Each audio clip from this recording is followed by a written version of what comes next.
we will continue to be about what Jesus was, which was sharing the truth of God's love and mercy to everyone, and including everyone in that embrace.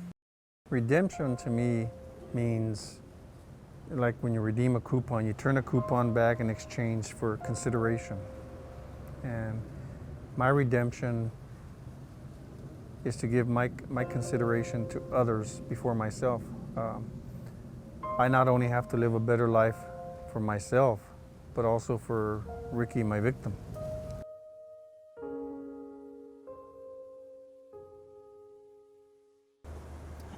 I think so many of the youth commit a crime, I'm going to say, in the thoughtlessness or the immaturity or the stupidity of youth. When I was 12 years old is when I started drinking. My mother was an alcoholic, my father was an alcoholic. Most of my aunts and uncles were alcoholics. Most of my cousins were alcoholics.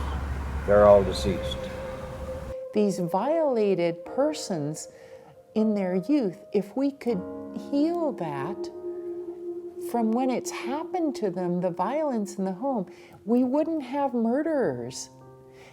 My own background was very dysfunctional family, very emotionally unavailable. And it's almost like, not biracial, but I was bicultural. At home in the farm labor camp, it was Little Mexico, and across the tracks, it was America. So I didn't fit in over here, and I didn't feel like fitting over here anymore. And I didn't find my niche. So I didn't feel valued. I didn't feel like I had a place in either world. And this drove me in so many wrong directions and interrupted what psychologists would call arrested development, and just drove me into pitfalls that just, I don't want to sound like I'm victimizing myself, but just caused me to make so many wrong choices, and it ultimately ended in my taking a human life. I turned myself in October the 29th of 1984 for a second-degree murder that I committed over stupidity. I am an alcoholic, and somebody was trying to steal my bottle, so I cut his throat. That is pure stupidity. I was with a partner. We were in a store shopping, got into an argument with another guy, and a large fight jumped out, and I ended up shooting this particular guy. I closed my eyes and pulled the trigger, and later I found out that I shot him in the head. And he died approximately 7 months later. At the time, I was chaperoning a party in my dad's backyard. I was there to make sure that things didn't get out of control, and wound up being the problem. A result of just a series of stupid decisions on my part. Wound up stabbing one of the participants in an altercation when I intervened, and he wound up dying as a result of my interventions. And I served almost 30 years, 29 and some years.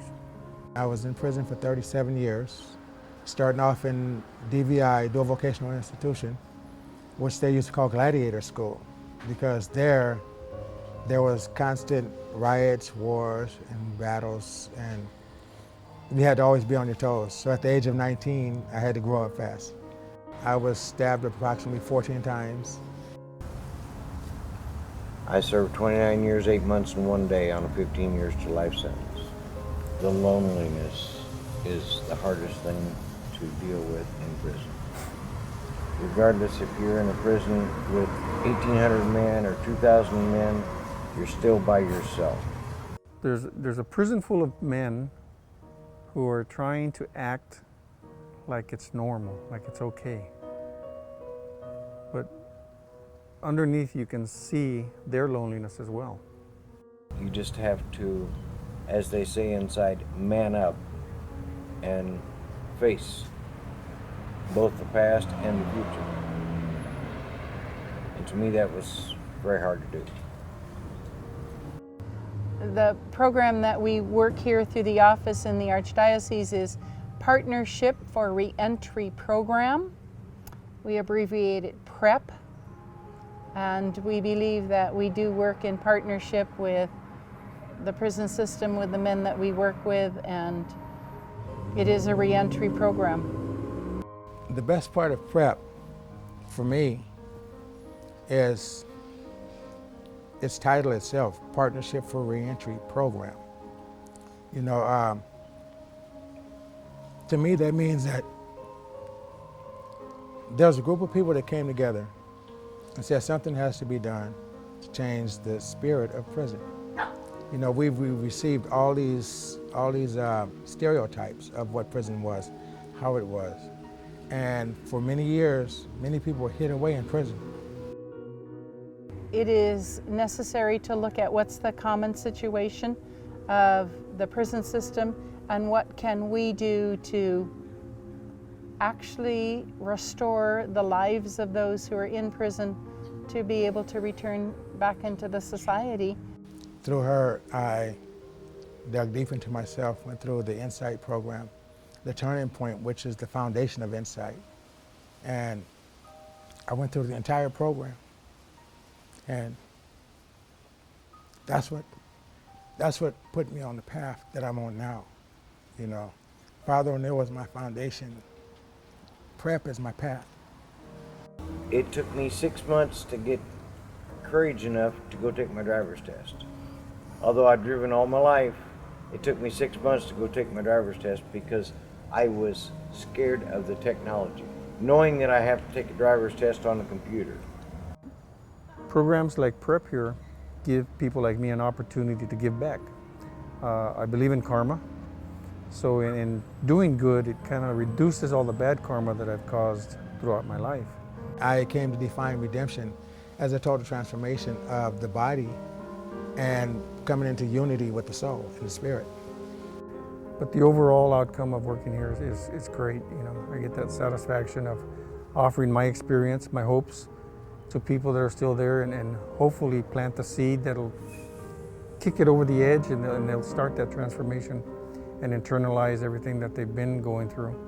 Those persons who go into the prison system are redeemable and deserve a right to come out the same as all of us are forgiven every single day for all that we do. Then I got involved with Sister Mary in the programs. I got involved in other programs inside, and I learned a lot of insight, and I've learned about my life in the past and hopefully in the future. And in so doing, I changed my life. Now, you couldn't pay me to take a drink. I believe every one of us is deeply loved. God is within us. I take this from my Christian point of view, but I just so believe in it. I don't even believe in that there's a hell because it's against the concept of a living God. I don't expect to be trusted, but also don't judge me on what I used to be, because even I didn't like that person. I value myself now as a human being, and I guess all I really would like, and I can't even say that I expect, but I would like to just be judged on who I am today, and let me have the opportunity to earn that trust. I see myself constantly giving back what I took out. You know, if I can save one person, then I will have been successful. But my goal is to save 1 million people so that I can really be successful. My greatest goal and my greatest vision is within 5 years I can be the best servant that I can be. For me, the success would be I become a human who gives back. We're never outside of those gifts of God's presence, of the sacredness of all of life, and of grace and love.